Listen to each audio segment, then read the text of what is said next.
안녕하십니까. 자, 2019년도 하반기 대비 NCS 특강을 담당하게 된 전은구라고 합니다. 그러니까 의사소통 능력은 이제 다른 교수님이 하실 거고요. 이제 수리 능력하고 나머지 기타 부분은 선생님 강의를 할 텐데요. 우선 그 NCS 그 하위 영역을 보면 우리가 보통 NCS가 이렇게 직업 기초 능력이라 그러죠. 직업 기초 능력에 그 10개 영역으로 다시 구분이 되는데, 그 중에 일단 이번 시간은 NCS 모듈 학습 돼가지고 여러분들 교재 앞부분에 이 분량이 상당히 좀 많아요. 분량이 좀 많은데, 사실은 분량은 많기는 하지만 내가 볼 때는 뭐 그거 다 정리해서 한 번 더 확인하고 문제 한번 살펴보고 하는데, 뭐 한 몇 시간? 한 2시간? 2시간이면 충분할 것 같아요. 내가 볼 때는. 그러니까 거기에서 지금 이게 뭐냐면 NCS 모듈 학습이라고 돼 있는 게 뭐냐면 각 영역별로, 각 능력별로, 그러니까 의사소통 능력부터 직업윤리까지, 그러니까 어떤 기본적인 필수 이론들이 있어요. 필수 이론들인데 그 이론이 복잡하거나 무슨 뭐 전문적인 용어가 나오는 그런 건 아니에요. 각 능력별로 기본적인 그 필수 이론들을 문제를 토대로 확인 한번 하자. 그런 의도라고 생각하시면 돼요. 그러니까 엄밀히 따지면 요 첫 번째 요 NCS 모듈 학습은 특별히 사실은 선생님의 강의가 필요 없는 부분입니다. 그래서 여러분들이 보고 이게 교재 내용을 보고서 별로 필요 없네 라고 하면 선생님 강의를 굳이 1강은 듣지 않아도 상관은 없어요. 없는데 다만 여기에서 각 영역별로 능력별로 선생님이 요 문제는 조금 약간의 보충학습이 좀 필요하겠다 하는 부분들 그런 것만 조금씩 보충으로 선생님 설명을 할 거고요. 그렇지 않으면 그냥 막 쭉쭉 넘어가도 돼요. 빠른 속도로. 자, 우선 10개 영역이 어떻게 구성되어 있냐면요. 자, 의사소통 능력, 그 다음에 수리 능력, 그 다음에 문제 해결 능력, 그 다음에 자원 관리 능력, 그 다음에 정보 능력, 그 다음에 자기 개발 능력, 그 다음에 대인관계 능력, 기술 능력, 조직 이해 능력, 직업 윤리 이렇게 10개로 구성이 되어 있는데 여기서 여러분들 중요한 거는 일단 얘네들은 대단히 중요합니다. 얘네들은요. 요거 4개요. 그러니까 그 의사소통 능력, 수리 능력, 문제 해결 능력, 자원 관리 능력은 모든 공기업이 얘네들은 다 출제한다라고 보시면 돼요. 비중은 조금 다를 수 있는데 비중은 좀 다를 수 있어요. 예를 들어서 그 뭐 자원 관리 능력이 좀 적게 나올 수도 있고요. 반면에 자원 관리 능력이 많이 나오고 문제 해결 능력이 좀 적게 나올 수도 있어요. 그리고 어느 공기업 같은 경우는 얘가 같이 나올 수도 있고요. 같이 섞여서. 근데 요거는 무조건 100% 다 나와요. 어느 기업이든. 반드시 공부를 가장 많이 해야 될 부분이고요. 그 다음에 여러분 나오는 데도 있고 안 나오는 데도 있고 그런데 거의 같이 나온다고 보시면 돼요. 그래서 이게 제일 중요하고요. 그 다음에 정보 능력을 내는 데가 있는데 이 정보 능력은 거의 대부분이 컴퓨터 활용 능력이 많이 나옵니다.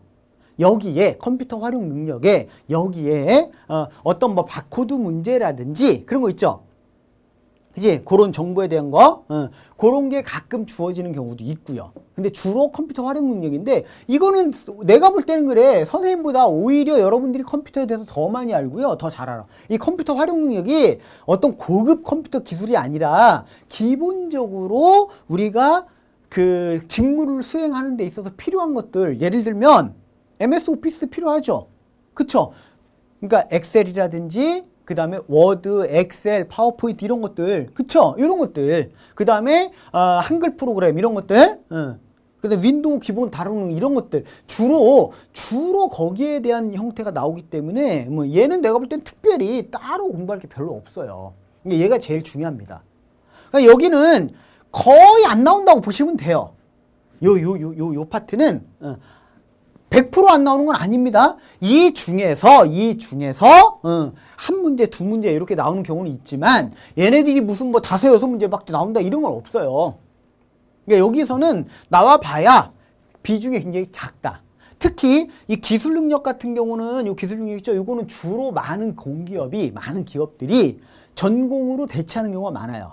그 분야에 그죠? 뭐 건축이면 건축, 경영이면 경영 이렇게 전공 분야 있잖아. 그쪽으로 따로 내는 경우가 많습니다. 기술 능력은요. 그런 경우가 많고요. 그 기초 직업 기초 능력 평가에서는 거기서는 이 기술 능력이 주로 나와봐야 무슨 AS 규정 뭐 이런 것들 있잖아요. 그치? 뭐 그런 것들이나 나올까? 그렇게 보시면 되고요. 자, 이제 일단 요번 시간에는 그 앞부분에 있는 NCS 모듈 학습 요 부분을 살펴볼 텐데요. 우선 의사소통 능력, 각 능력별로입니다. 거기서 한 문제씩만 선별해서 거기에 추가로 선생님 설명할 게 있는 부분이 있으면 그것만 추가로 설명하고 그렇게 마치는 그런 시간을 갖도록 할게요. 우선 자, 이제 의사소통 능력인데요. 의사소통 능력은 여기 안에 이제 하위 영역으로 문서 이해 능력, 문서 작성 능력, 경청 능력, 의사 표현 능력, 외국어 능력 이렇게 되어 있는데 이 외국어 능력은 실제로 시험에서 출제되는 경우가 없습니다. 거의 없어요. 왜? 보통 자격 요건에 뭐 토익 몇 점 이상 뭐 이렇게 나오죠. 그걸로 그냥 대체가 되는 거고요. 주로 이제 의사소통 능력은 요런 부분들이 나오는데 특히 가장 많이 나오는 거는 요거겠죠. 왜? 지문으로 내야 되니까. 맞죠? 그러니까 문서를 읽고서 이해할 수 있는 능력. 그 다음에 내가 문서를 작성할 수 있는 능력. 그 다음에 경청 능력은 남이 하는 말을 제대로 잘 들어서 거기에 대해서 이해할 수 있느냐 하는 부분들이고 이거는 뭐예요? 내가 하고 싶은 얘기 제대로 표현할 수 있느냐 요거고요. 요게 이제 하위 영역인데 이거는 지금 다 전부 다 NCS 처음 도입할 때 제일 처음에 도입할 때요. 그 산업인력공단에서 이렇게 쭉 해가지고 하위 영역으로 10개 영역 중에 다시 또 하위 영역 분류를 해놓은 것 뿐이에요. 실제 시험에서는 별로 중요한 게 하나도 없어요. 솔직히 얘기하면. 오케이?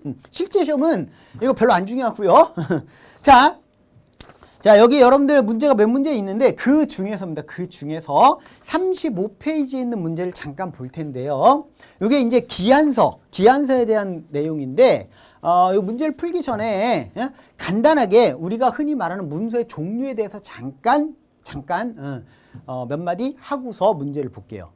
우리가 일반적으로 문서다 그러면 제일 첫 번째가 이제 공문서라 그러죠. 공문서. 우리가 공문 그러잖아. 공문을 발송했다. 공문서. 이건 말 그대로 그 공무 집행을 위한 문서예요. 공문서. 그래 공문서는 기본적으로 6하 원칙에 의해서 쓰는 게 기본입니다. 문서 작성의 기본 방법이고요. 그 다음에 두 번째는 설명서가 있죠. 설명서. 어떤 상품에 대한 설명서라든지 뭐 이런 것들, 그러니까 그 상품은 어떻게 구성하고 어떻게 사용해야 되고 어떤 걸 주의해야 되고 이런 것들 설명하는 거. 그쵸? 근데 이 설명서에는 또 주의할 게 뭐예요? 전문 용어는 가급적 피해야 됩니다. 왜? 쓰는 사람이 전문가가 아니잖아. 맞죠? 그러니까 전문 용어는 가급적 피하는 게 좋다. 그 다음에가 이제 기획서죠. 기획서. 내가 뭔가를 기획하고 있을 때, 자, 내가 이런 생각 갖고 있는데 어때? 이거 어떨까? 그죠? 기획하는 거. 그때 사용하는 문서가 기획서요. 근데 기획서 같은 경우에 또 주의할 거는요. 어떤 그 기획을 하는 데 있어서 그 문서로 작성하는 데 있어서 거기에 필요한 자료들 같은 게 있으면 그 자료 출처를 반드시 명기를 해야 됩니다. 이 자료는 어디에서 나온 거다. 뭐 통계청에 언제 나온 거다. 이런 것들 그 출처를 반드시 밝혀야 되고요. 그 다음에 보고서가 있죠. 보고서는 뭐예요? 업무 상황에 대해서 내가 누군가에게 보고하고자 할 때. 그쵸? 그때 보고서. 근데 그 보고서는 너무 장황하게 쓰는 건 별로 좋은 방법은 아니에요. 좀 더 간결하고 정확하게 쓰는 게 필요하다. 이렇게 보시면 되고요. 그 다음에 기한서라고 그랬죠. 기한서. 우리가 기한에서 기한서가 쉽게 얘기하면 뭐냐면 공문서예요. 공문서인데 기한서와 공문서의 차이점은 뭐냐면 기한서는 사내의 공문서라고 보면 돼요. 사내. 회사 내에서의 공문서. 그러니까 우리가 보통 공문하면은 공무집행을 위한 거기 때문에 공공기관. 맞죠? 공공기관에서 발행하는 걸 공문이라고 하거든요. 근데 기한서는 사내, 회사 내에서 사용하는 공문서다. 이렇게 보시면 돼요. 그러니까 업무 협조를 해서 자, 우리 부서에 이런 협조를 부탁드립니다. 지금 얘가 바로 거기에 대한 내용이에요. 얘가 기한서. 이거고요. 그 다음 마지막으로 이제 보도자료라는 게 있죠. 보도자료는 주로 뭐예요? 공공기관이라든지 아니면 어떤 기업체라든지 무슨 뭐 단체 그런 데서 신문이라든지 어떤 그 언론기관에 어떤 보도하기 위해서 작성하는 문서 그거를 보도자료라고 합니다. 이렇게 문서의 종류를 간단하게 정리를 해봤고요. 자, 그러면 이제 문제를 한번 볼게요. 다음은 업무 중 자주 사용하게 되는 기한서의 양식이다. 회사 내의 공문서, 그죠? 업무 협조를 요청하는 공문서. 해당 문서에 기재돼야 할 항목에 대한 설명으로 옳지 않은 것을 골라봐라 그랬어요. 그러면 이렇게 되어 있습니다. 기한서. 그죠? 그럼 여기 지금 A, B, C, D, E 이렇게 되어 있잖아요. 그치? 여기에 들어갈 항목에 대한 설명으로 옳지 않은 거, 잘못된 거 이걸 골라봐라 그랬어요. 그럼 이건 뭐겠어요? 이거는 문서 번호 그러겠죠? 문서 분류해 놓은 거니까 문서 번호겠죠? 얘는요? 문서 보통 보존 연한이라는 거, 보존 연한. 그러니까 1년 동안 보관해야 된다는 뜻이고요. 얘는 뭐겠어? 그래, 작성 날짜겠지. 자, 요 날 내가 문서를 작성했다. 그거겠죠. 그지? 그 다음에 이제 기한 부서가 나오고, 얘는 뭐겠어요? 얘가 기한 부서니까 그 옆에는 협조를 요청하는 그런 부서겠죠. 그치? 아니면 뭐 참조, 아니, 그치? 주무 이런 표현 많이 하는데, 그치? 이거는 협조를 요청하는 어떤 부서명, 이런 것들이 들어가야 되겠죠? 그 다음에 얘는 뭐겠어요? 제목이 들어가야죠. 이제 문서 제목. 이게 기본 틀이에요. 기한서에. 자, 볼까요? 자, A에는 해당 문서의 보존을 위한 문서 번호가 기재되어야 한다. 문서 번호 맞습니다. B에는 기한서에서 제기된 업무 내용이 처리되어야 하는 업무 처리 기간이 아니라 보통 문서 보존 연한 이렇게 들어가야 돼요. 1년 동안 보관해야 된다지 이 업무 처리하는데 1년이 소요된다 그런 의미가 아니라고요. 그러니까 이게 틀린 겁니다. 이게요. 자, C는 문서 작성자가 실제 기한서를 작성하는 날짜인 기한 일자이다. 맞고요. D는 기한서의 내용을 포괄하여 요약할 수 있는 제목이 기재되어야 한다. D가 아까 뭐였죠? 요게 D예요. 요게. 제목, 문서 제목. 그 다음에 E는 기한 내용을 처리함에 있어 협조가 필요한 관련 부서 또는 경유 부서를 기재하는 것이 협조라다. 그쵸? 선생님 설명한 거 그대로 적용되면 돼요. 오케이? 자, 기한서의 내용이었습니다. 이제 두 번째는요. 이제 수리 능력인데, 사실 수리 능력에서는 여러분들 지금 이 제1장에 있는 NCS 모듈 학습에서는 사실상 수리 능력에서 이렇게 출제되는 경우 좀 드물어요. 그 첫 번째 문제나 두 번째 문제가 지금 출제가 될 수 있어요. 그렇게는 출제가 돼요. 근데 그거는 선생님이 굳이 설명할 필요가 없기 때문에 맨 앞에 있는 첫 번째 문제는 뭐야? 그냥 비율 계산하는 문제잖아요. 계산 문제죠, 단순하게. 두 번째는 뭐야? 단순한 통계, 최소값, 최대값, 평균값, 중앙값, 분산 이거 계산하는 단순 계산 문제죠? 그치? 이제 그런 것들은 나중에 뒤에서 선생님 이제 수리 영역에 제대로 된 문제를 다룰 때 그때 어차피 내가 다룰 거거든. 다룰 거니까, 그거는 빼고요. 자. 수리 능력에는 기초 연산 능력, 다시 말하면 계산 능력이죠.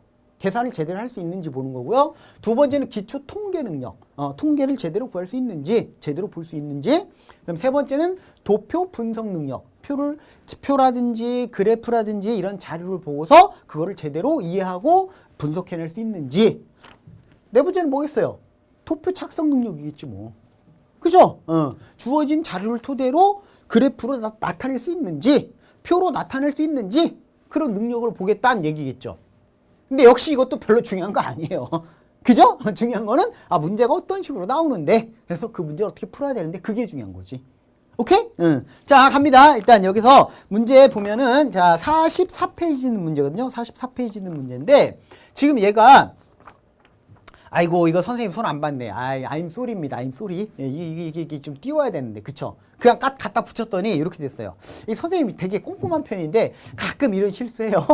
조금만 이해해 주시고요. 지금 자 A사 영업팀 직원들은 지난 분기 매출 분석을 위해 다음과 같이 회의를 진행하고 있다. 밑줄 친 기억에서 미음 중 그래프 작성 요령을 바르게 이해하고 있지 못한 것을 골라라 해놓고요. 자 이렇게 그래프에 대한 내용들을 이렇게 쭉 얘기해 놓은 건데 자 일단 요걸 풀기 전에요.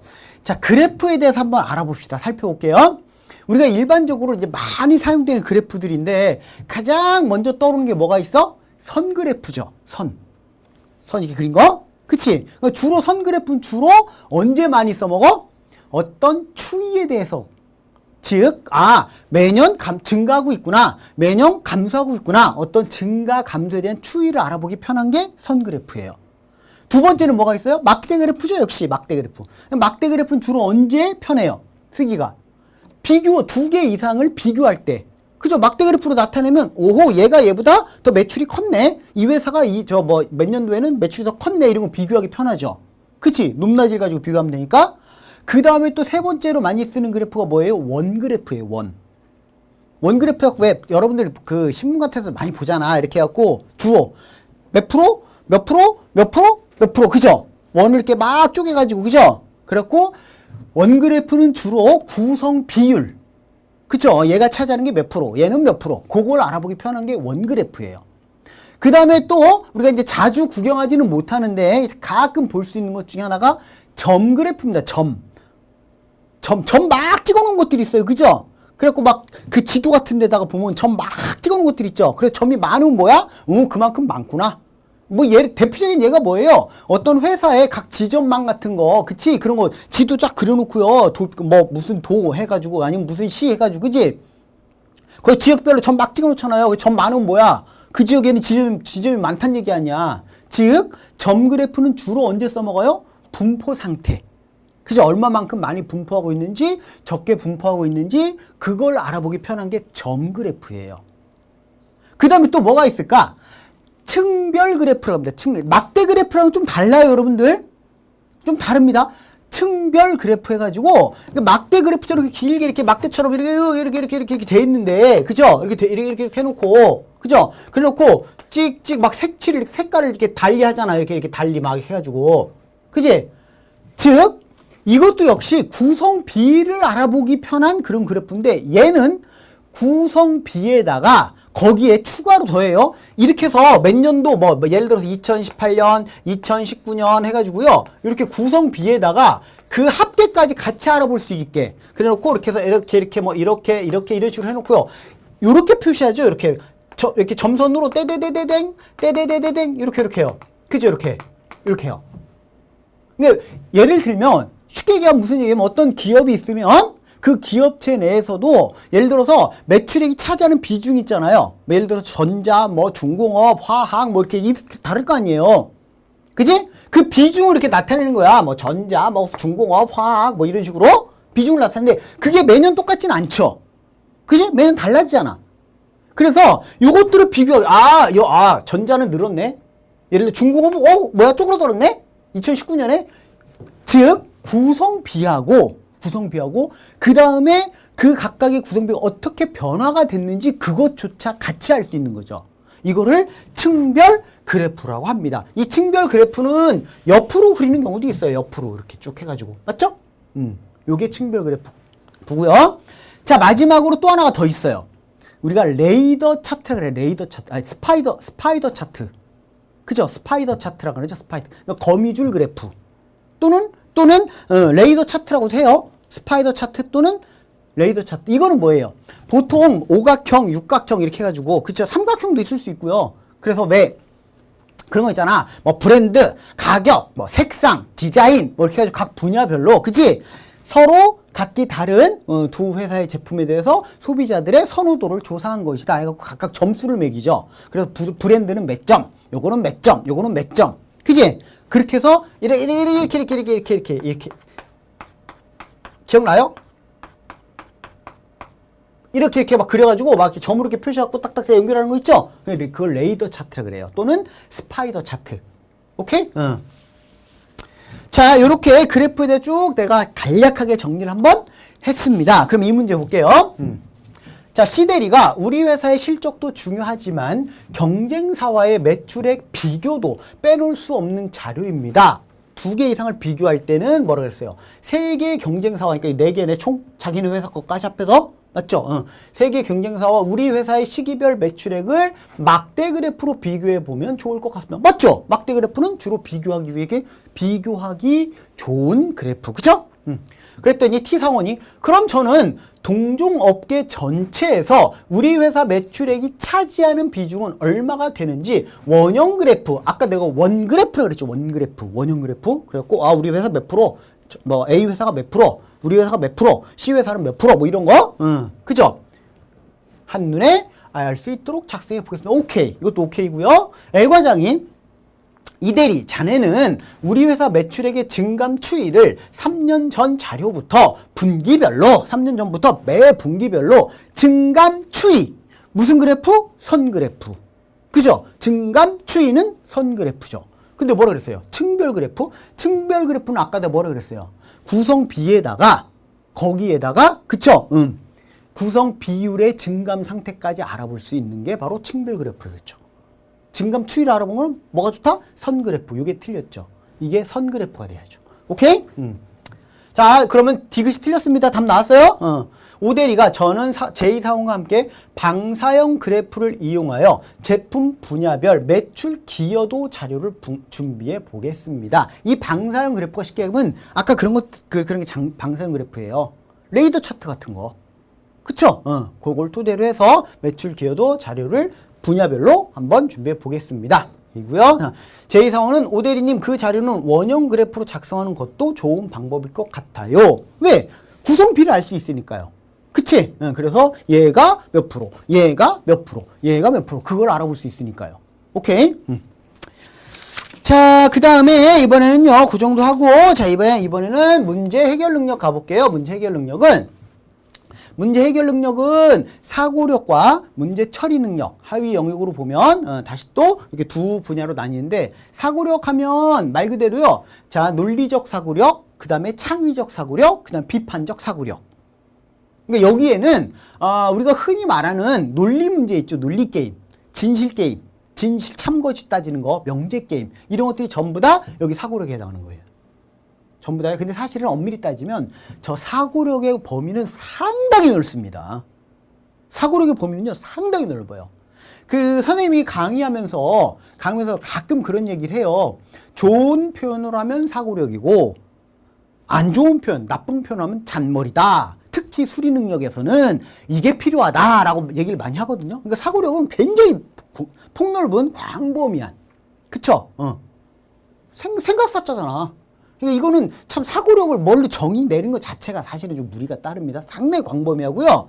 그 다음에 문제 처리 능력은 그러니까 직무 활동을 하는 데 있어서 내가 일을 하는 데 있어서 어떤 발생할 수 있는 문제들 있잖아. 그치? 그런 문제들이 주어지고서 그걸 해결할 수 있는 능력을 보는 거예요. 이럴 때 어떻게 처리할래? 그런 것들을 보겠다는 거죠. 그죠? 그게 문제 처리 능력이죠. 자, 근데 이 문제 해결 능력도 마찬가지입니다. 사실은 문제 해결 능력이 이제 의사소통 능력 쪽에 가까운 형태가 있고요. 문제를 보면. 그 다음에 수리 능력 쪽에 가까운 형태가 있는데 수리 능력 쪽에 가까운 형태는 대부분이 자원관리에 해당해요. 이 다음에 다루는 자원관리 능력에 해당하고 일반적인 문제 해결 능력은 논리력이나 그 다음에 그 제대로 문서를 이해하는 문서 이해 능력 요게 많이 필요한 부분이에요. 자, 일단 여기에서요. 여러분들 교재에서는 51페이지에 있는 그 문제를 잠깐 살펴볼 텐데요. 자, B사의 고객 지원팀에서는 대고객 서비스 품질을 향상시키기 위한 방안을 찾기 위해 요거를 내가 잠깐 설명하려고 그래요. 요거 브레인스토밍. 브레인스토밍이 도대체 뭔데요? 브레인스토밍이라는 게 뭐냐면 한마디로 표현하면 자유토론이에요. 자유롭게. 그러니까 내가 요거 이렇게 발표하면 저 사람들이 나 어떻게 볼까? 저 엉뚱한 소리 한다고 또 이상한 눈으로 보지 않을까? 그럴 염려가 없어요. 그냥 말 그대로 자유롭게 어떤 주제 하나 정해놓고서 말도 안 되는 의견도 거기서 막 나오는 거고 그게 바로 브레인스토밍이에요. 한마디로 하면 자유의사토론. 아시겠죠? 그건 왜 필요해요? 그게 브레인스토밍이 기본 원리가 뭐냐면 한 사람의 머릿속에서 나온 의견보다는 여러 명이서 자유롭게 막 내놓은 의견 중에서 그 중에서 더 좋은 의견이 나올 가능성이 크다 그 얘기예요. 그게 기본 원리야. 그러니까 자유롭게 해. 그러면 전제 조건이 뭐겠어요? 상대방이 내놓은 의견에 대해서 비판하거나 말도 안 되는 소리 하지 마. 안 된다는 얘기입니다. 말이 되든 안 되든 막 자유롭게 내놔라 그 얘기예요. 이 원래 스타트가 광고회사, 근데 그 사람 이름까지 기억 못해요. 기억 못하는데 옛날에 그 광고회사에서 나왔던 거예요. 이게 스타트가. 브레인스토밍이 그거예요. 자유의사토론 방법 이렇게. 상대방의 의견에 비판하거나 그쵸? 말도 안 되는 소리 하지 마. 이런 소리 하면 안 된다는 얘기입니다. 반대 의견을 내서는 안 된다는 얘기. 자유롭게 자기가 가진 의견을 내놓는 건데 요거는 보통 10명 이내 10명 이내의 인원이 모여서 토론하는 것이 가장 적당하다라는 얘기가 있어요. 오케이? 그거예요, 그거. 자, 브레인스토밍 방법을 통한 회의를 진행하고 있다. 고객 지원팀의 회의 진행 방법에 대한 설명으로 적절하지 않은 것. 즉, 다시 말하면 브레인스토밍에 대해서 적절하지 않은 것을 골라봐라. 그 얘기예요, 이 중에서. 그래서요. 자, 1번 고객 지원과 관련한 전문가를 초빙하여 직원들의 회의를 주도하는 것이 매우 효과적이다. 이거는 브레인스토밍의 가장 피해야 되는 부분이에요. 그러니까 그 분야의 전문가가 와서 자, 얘는요, 얘가 이렇게 하는 것이 가장 좋고 이렇게 하는 게 가장 합리적이고 이게 가장 효과가 좋습니다. 그러니까 이렇게 합시다. 이거는 브레인스토밍에 완전히 어긋나는 행동이에요. 뭐라고? 자유의사에 자유. 그러니까 말도 안 되는 의견도 막 내놓을 수 있어야 돼요. 아시겠죠? 그러니까 어떤 전문가에 의해서 이끌려지는 회의, 그거는 브레인스토밍하고는 전혀 맞지 않는 내용이에요. 이게 1번이 잘못된 내용이에요. 이거는요. 자, 개인별 발표 의견과 다양한 아이디어를 서로 결합해 보는 것도 바람직한 회의. 이거. 다양한 아이디어가 막 쏟아져 나와야 된다, 그 뜻입니다. 그 다음에 발언 내용을 요약하여 잘 기록함으로써 전체 회의 내용을 구조화하고 체계할 수 있다. 물론 이제 거기서 누군가는 거기에서 주도적인 역할을 할 수 있는 사람이 누군가 있겠지. 쉽게 얘기하면 그 사회자의 역할을 할 수 있는 사람이 누군가 있겠죠, 그죠? 그 다음에 5명에서 8명 정도의 참여 인원이 가장 적당하다. 10명 이내라고 보통 되어 있거든요. 10명 이내. 이 정도가 적당하다. 그 다음에 구성원들의 얼굴을 볼 수 있는 사각형이나 타원형으로 책상을 배치하는 거 좋다. 그러니까 누가 앞에서 하고 쭉 이렇게 서 있는 게 이거 별로 안 좋은 방법이라는 얘기예요. 서로 볼 수 있게. 타원형이나 또는 뭐라고요? 사각형 모양으로. 서로 얼굴을 마주 보고서 자유롭게 토론할 수 있게. 이렇게 정리합니다. 브레인스토밍은 뭐라고요? 자유 토론, 자유 의사 토론이다. 이렇게 정리하면 될 것 같아요. 자, 그 다음에 이제 자원 관리 능력은요. 여기에는 이제 시간 관리, 그 다음에 인적 관리, 물적 관리, 예산 관리. 요건데 엄밀히 따지면 이거예요. 여기에 예산 관리는 사실은 어떻게 보면 돈에 대한 거 아니야, 돈. 이게 돈 문제. 크게 보면 얘는 이 안에 들어간다고 보면 돼요. 우리가 물적 관리라는 것도 어떤 자원에 대해서, 물적 자원에 대한, 그쵸? 뭐 시설물이라든지 이런 것들 관리인데, 그것도 결국엔 돈 아니에요? 그치? 그러니까 쉽게 얘기하면, 인적 관리, 물적 관리. 그 안에 이제 시간 관리도 있는 거고, 일정 관리도 있는 거고, 그 사람에 대한 일정에 대한 관리도 있는 거고, 맞죠? 그렇게 볼 수 있죠. 오케이? 근데 주로 요 자원 관리 능력은 실제 시험에서는요, 주로 수학과 연관된, 수리적인 계산과 연관되는 문제가 주로 출제가 됩니다. 왜? 시차 계산해야죠?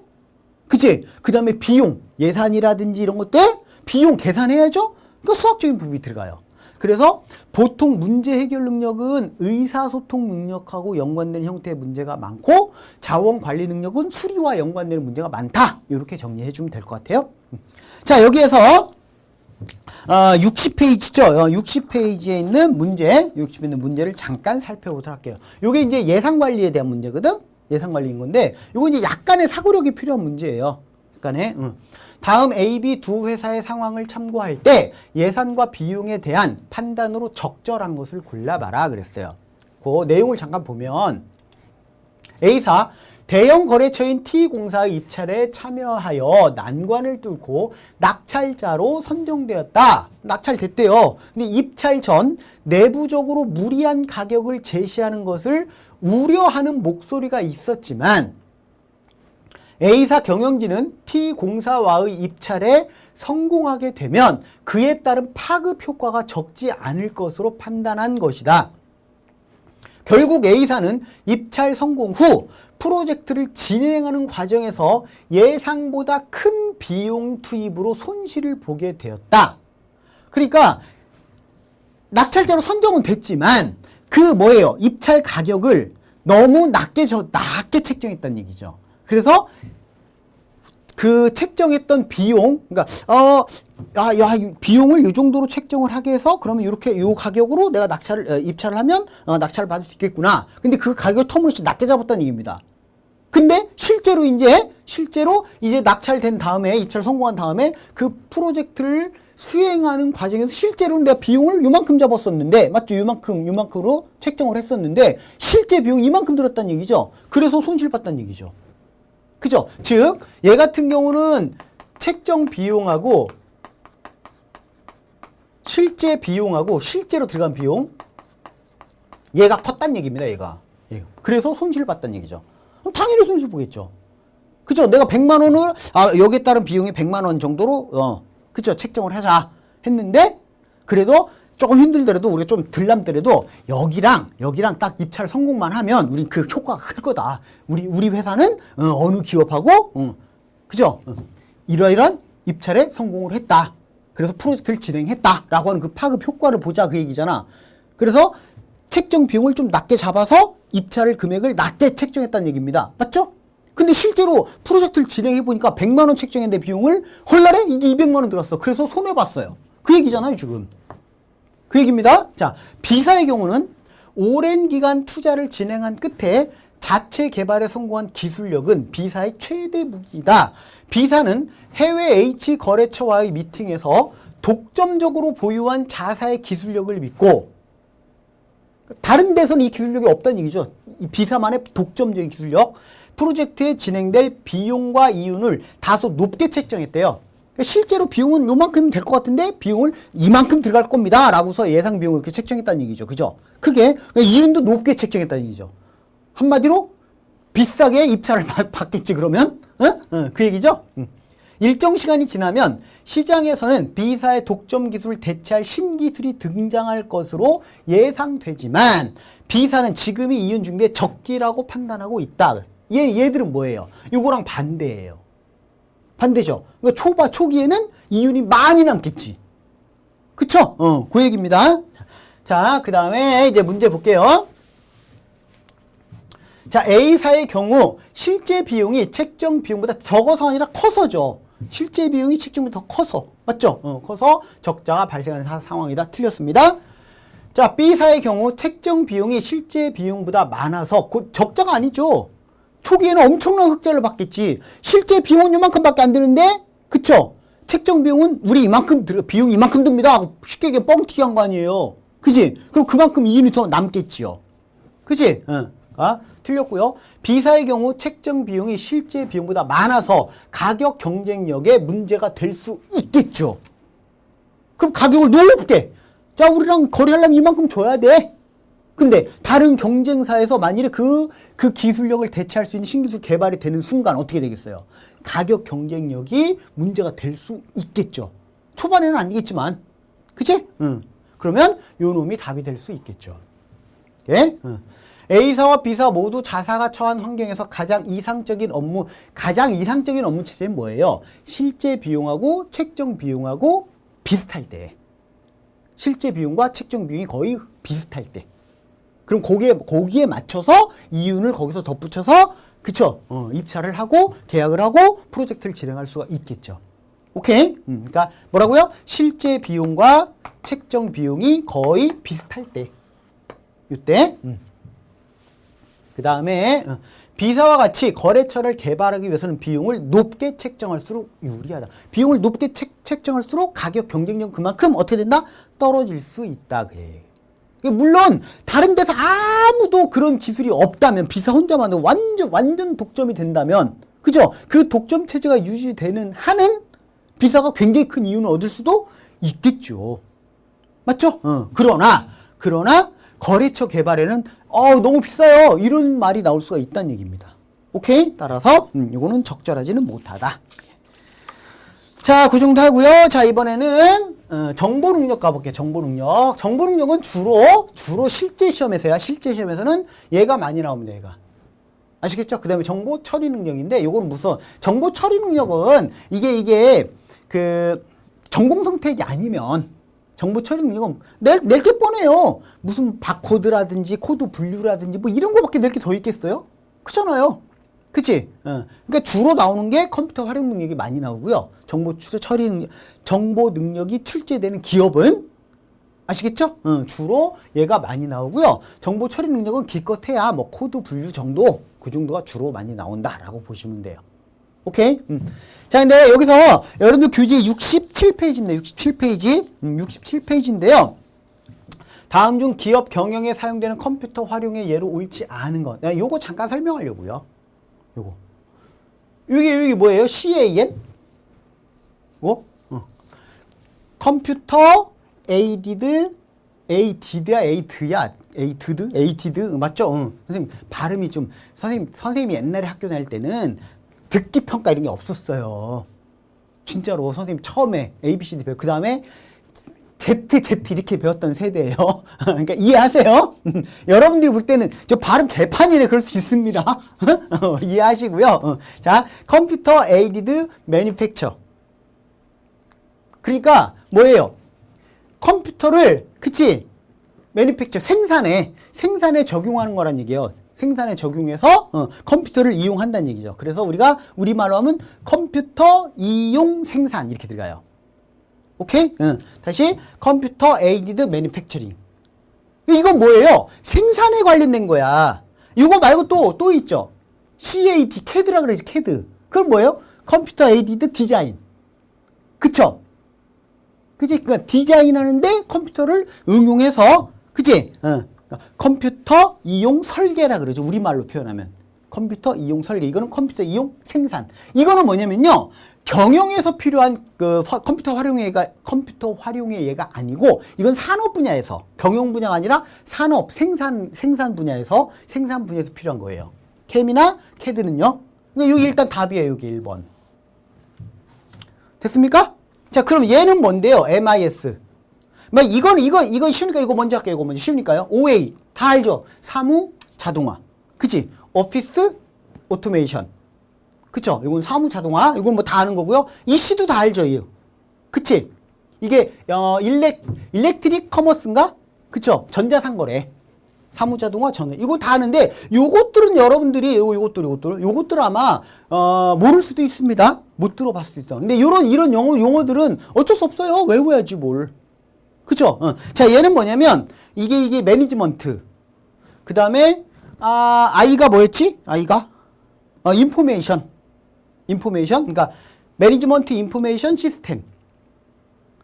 그러니까 경영에서 필요한 정보들을 컴퓨터를 활용해서 경영에 필요한 정보들을 이용하는 그러한 시스템이에요. 경영 정보 시스템이라고 합니다. 경영 정보 시스템.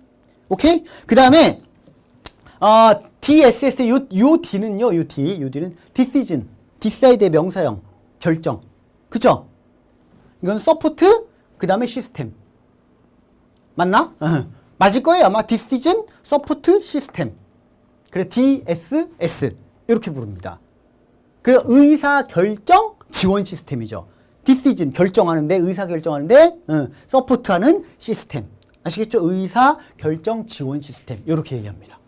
오케이. 그러니까 이것들은 전부 다 뭐예요? 전부 다 경영 분야에서 사용되는 컴퓨터의 활용의 예고요. 캠이나 캐드 같은 경우는 생산 분야니까 이건 경영 분야가 아니라 산업 분야죠. 언더스탠드? 산업 분야에서 사용하는 그런 컴퓨터 활용의 예입니다. 물론 이거 말고도요. 행정 분야에서는 대표적인 게 데이터베이스가 있고요. 그치? 이거 말고도 뭐 교육 분야에도 있고요. 지금 사실 이것도 교육 분야입니다. 여러분들. 지금 요 강의를 시청하신 여러분들 이것도 교육 분야에 컴퓨터가 활용되는 예예요. 언더스탠드? 자, 그 정도 하겠습니다. 그 정도 하고요. 이번에는 자기 개발 능력. 여기에는 자아 인식 능력, 자기 관리 능력, 경영 개발 능력 이렇게 나뉘는데요. 이거는 뭐 사실 별로 중요한 게 없습니다. 없고요. 한 문제만 역시 한 문제에 대해서 잠깐만 살펴볼게요. 우리가 보통 그 경력의 단계라 그래. 경력 단계에 대해서 잠깐 살펴볼게요. 문제를 먼저 읽어보고 4년차 직장인인 신주임은 경력을 단계에 따라 경력 초기 단계, 경력 중기 단계, 경력 말기 등으로 나눌 수 있고 자신은 아직 경력 초기에 해당한다는 사실을 알았다. 다음 중 신주임이 그러한 판단을 내리게 된 근거로 가장 적절한 것을 골라라. 자, 우리가 경력 단계에는 우선 경력이 되기 전에 뭐부터 들어가야 돼? 제일 먼저 직업 선택의 단계가 있죠. 그치? 자신의 능력에 맞는 능력과 그 다음에 자신의 어떤 뭐라 그래요?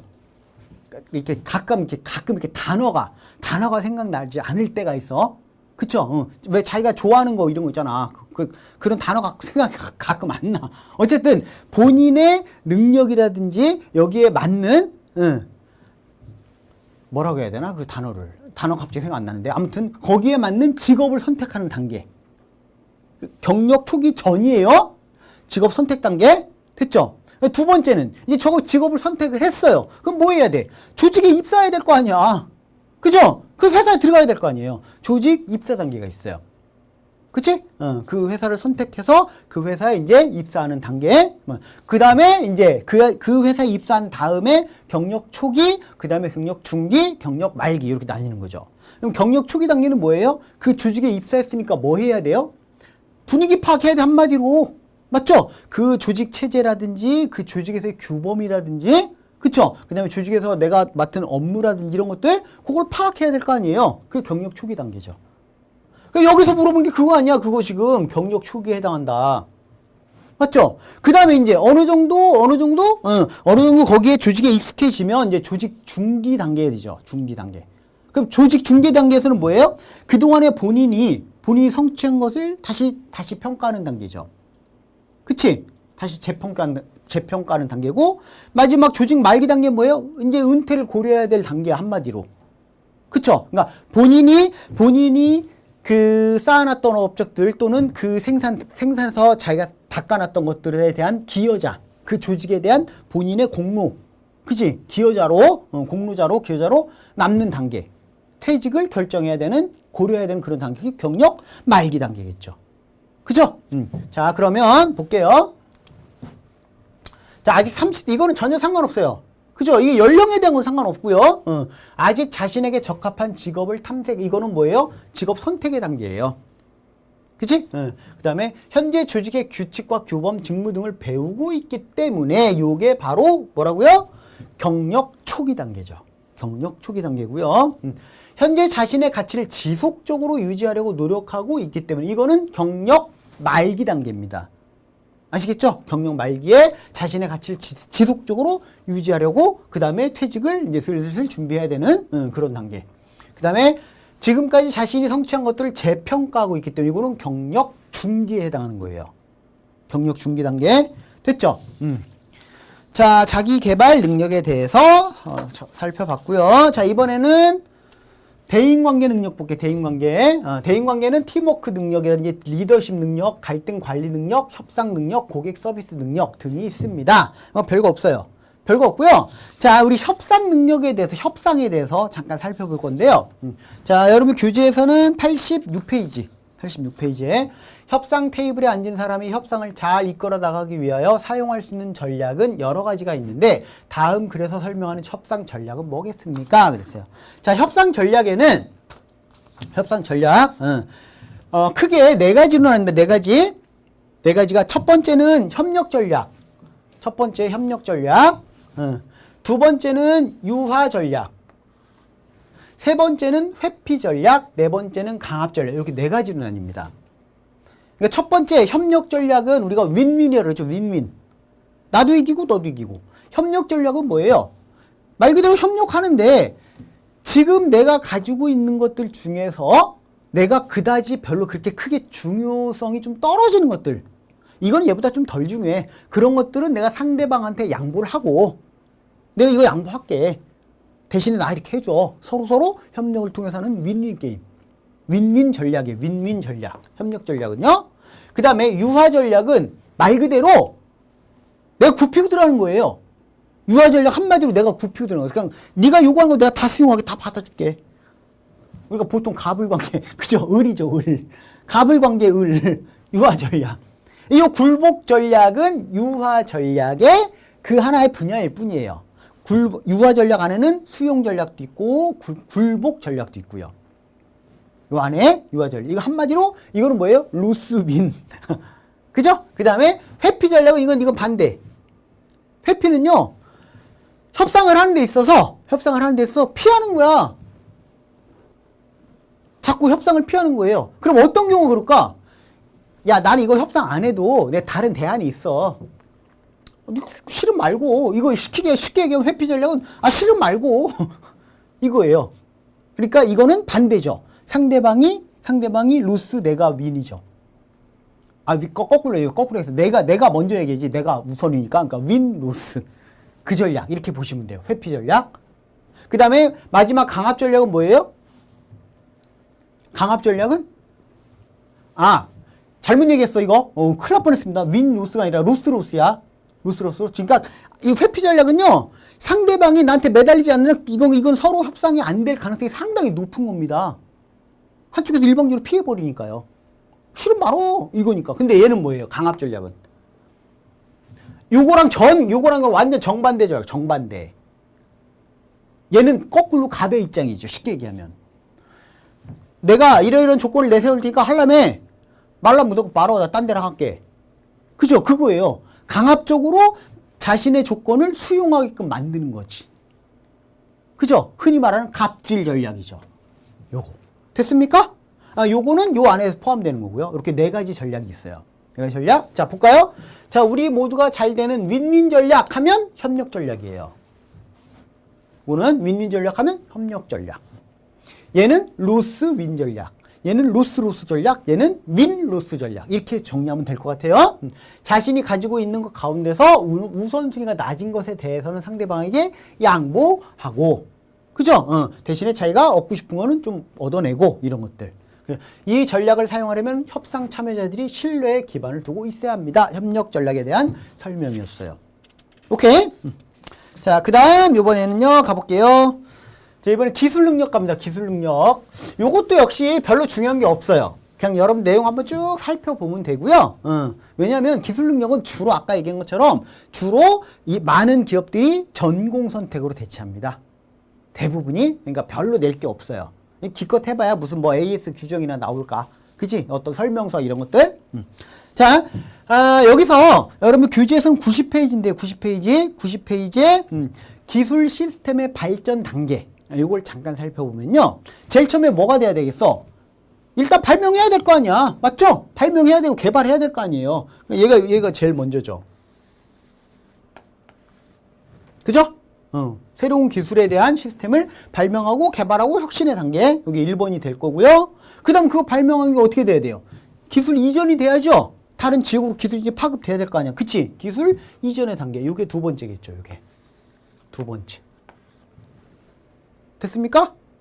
그 다음에 이제 그거와 비슷한 다른 유사한 기술 시스템들하고 뭐 해야 돼요? 경쟁해야죠.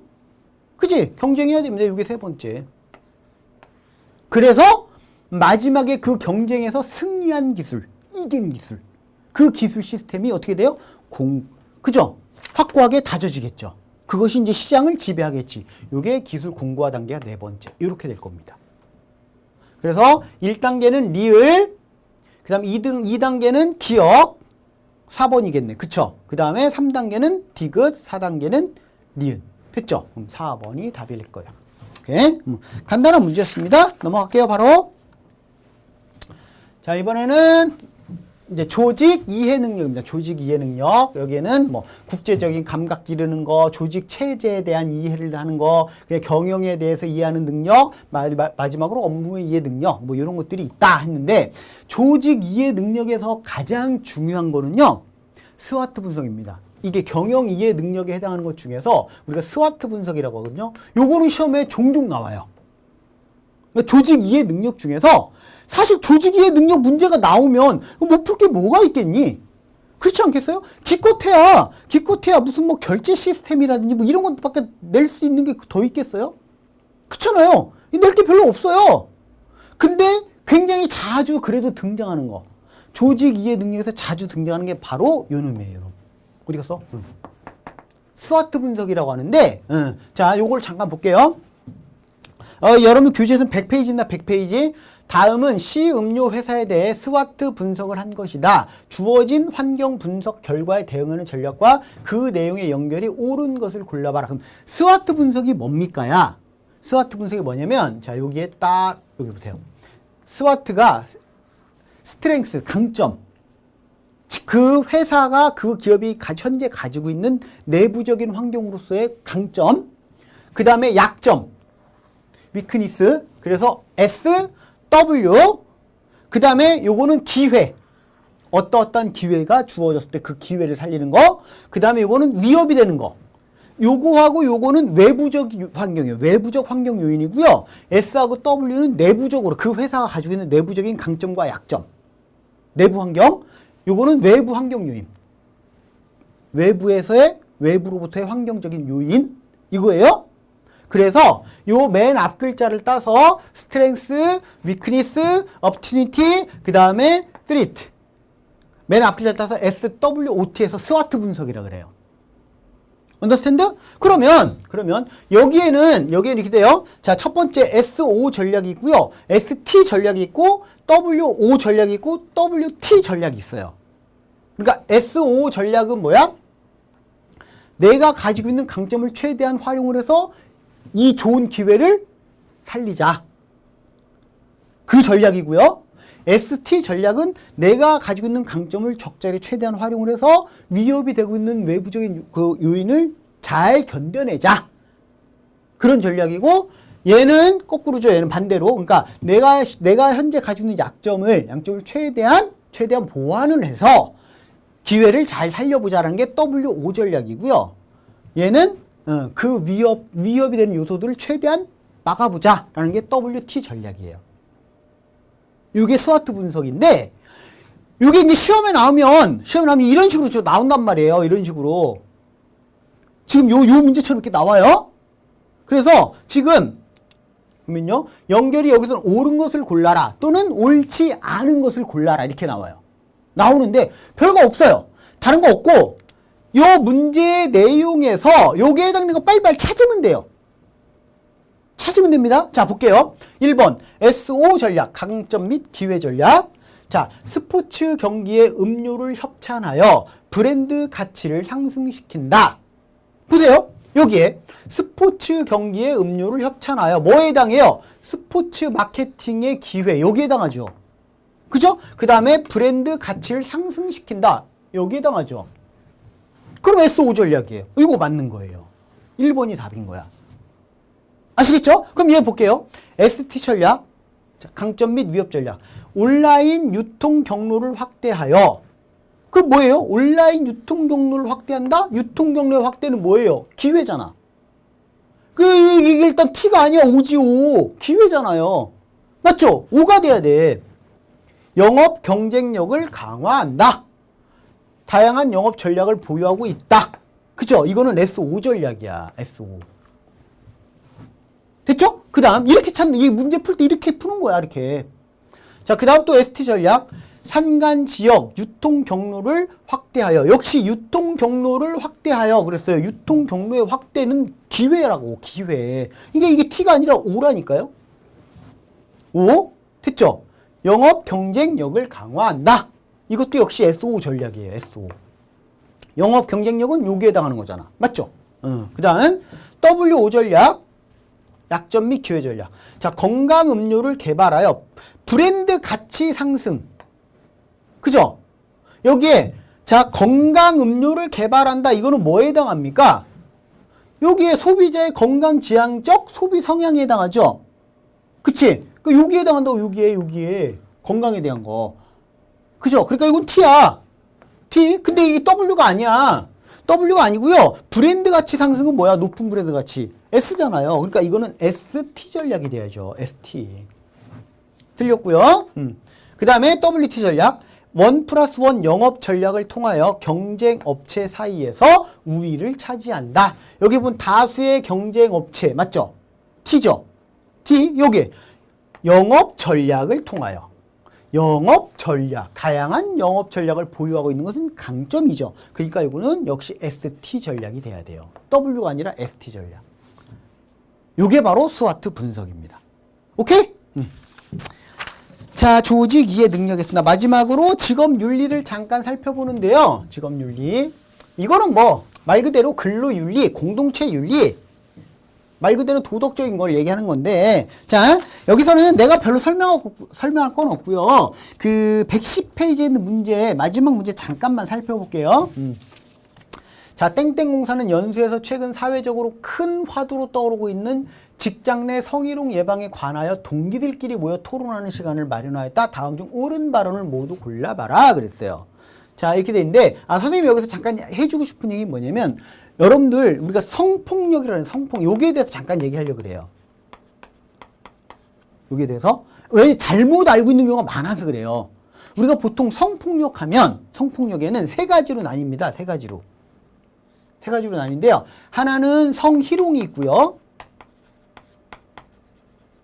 그 다음에 성추행이 있고,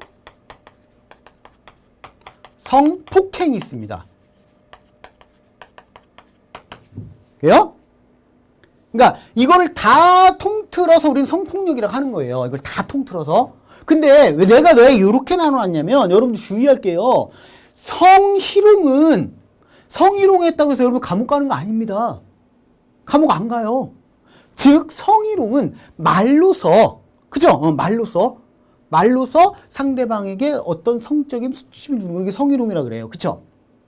근데 이거는 성희롱은 형사처벌 대상은 아니에요. 얘들은 형사처벌 대상이에요. 얘들은 잘못하면 벌금을 물든 아니면 감옥을 가든, 요거는요 성추행은 말 그대로 어떤 터치에 의해서, 맞죠? 이거 신체적인 접촉이 있어야 되는 거고요. 성폭행은 여러분 잘 알다시피 아주 나쁜 거고요. 그치?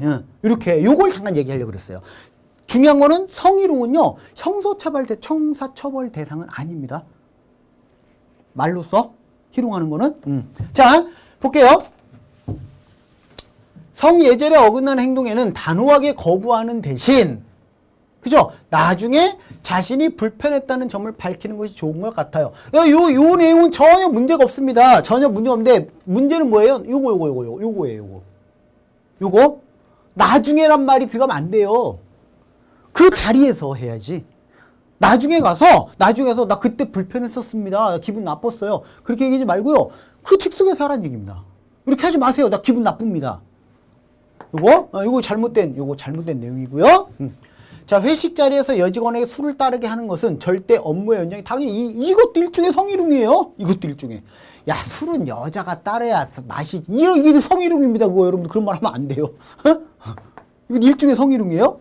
자, 성희롱은 성추행이나 성폭행과는 달리 형사처벌 대상이 아니에요. 그러나 회사 차원에서는 어떤 징계를 내려야 합니다. 이것도 맞는 거고요. 맞습니다.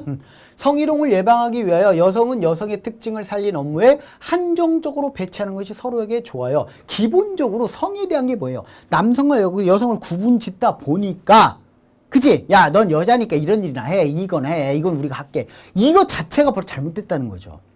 그쵸? 성으로 분류해서 하는 것 자체가 잘못된 거다. 그 얘기입니다. 요게. 즉, 뭐예요? 성으로 구분하지 마라. 능력이 되면 여성이든 남성이든, 그죠? 그 능력이 되면 그 적절한 직무에 적절한 배치를 하는 것이 중요하다. 그 얘기죠. 오케이? 따라서 요놈하고 요놈이 잘못된 겁니다. 기억, 리을. 왜 답이 없어요? 옳은 거 구하는 건가? 다시요? 옳은 거구나. 옳은 거죠? 옳은 거. 니은, 디귿. 그러면 3번이 답이겠죠. 됐습니까? 잠깐 성폭력에 대해서 잠깐 얘기를 했고요.